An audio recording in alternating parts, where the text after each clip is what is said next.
My wife's phone turned on by itself at 3 in the morning. No power, no SIM, no internet. Just the screen lit up like someone was trying to tell me something. My name is David, and I still can't explain what happened next. Emily died 4 months ago. Cancer, the kind that takes you fast. One day you're planning your future. The next day you're planning your funeral. I kept most of her things untouched. Her clothes still in the closet, her books on the nightstand.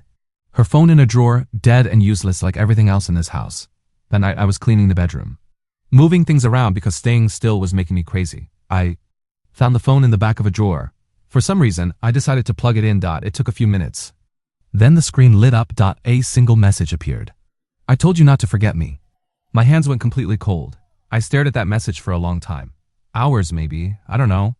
Time moves differently when you're grieving. I told myself it was a backup notification. A cloud sync.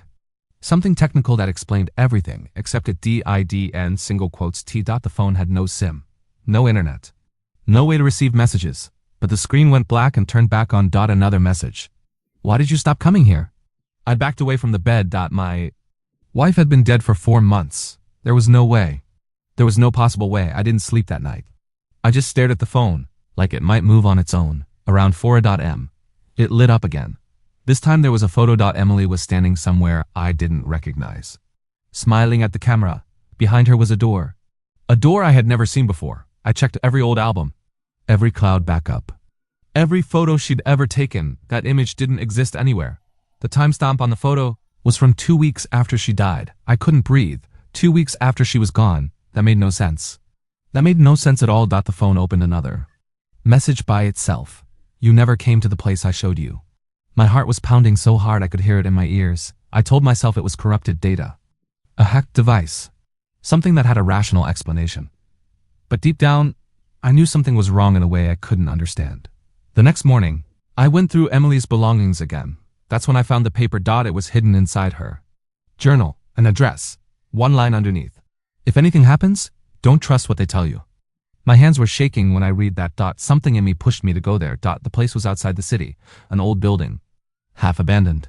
The kind of place that feels like it's been waiting for something. My hands were shaking the entire drive when I got there. The phone in my pocket turned on again, even though it had no power. Even though the battery was supposed to be completely dead. A final message appeared. You finally came. I stepped out of the car. The door to the building was already open, slightly like it was waiting. Inside was dark, cold. The air felt heavy, like it didn't want me there.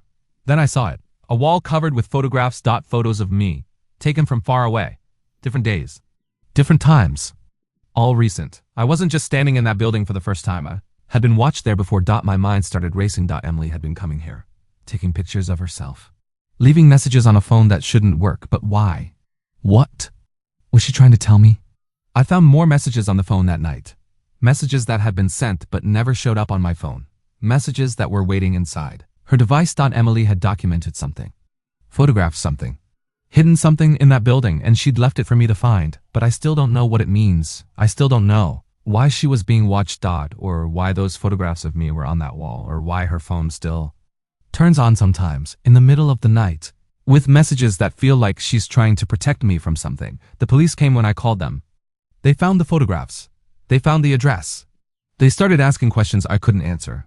They took the phone as evidence, but I know things they don't. I know that Emily was afraid of something she couldn't tell me while she was alive. Something she's trying to tell me. Now that she's gone, I've started visiting that building sometimes, looking for more clues, more messages, more pieces of a puzzle I don't understand. My friends think I'm crazy. Maybe I am, but I also know my wife, and I know she wouldn't haunt me unless it was important, unless someone needed to know the truth, unless my life was in danger. If this story made you question what's real and what's not, comment below.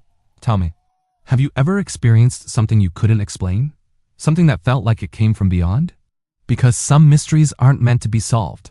Some messages are never meant to be ignored. And some people keep protecting us even after they're gone.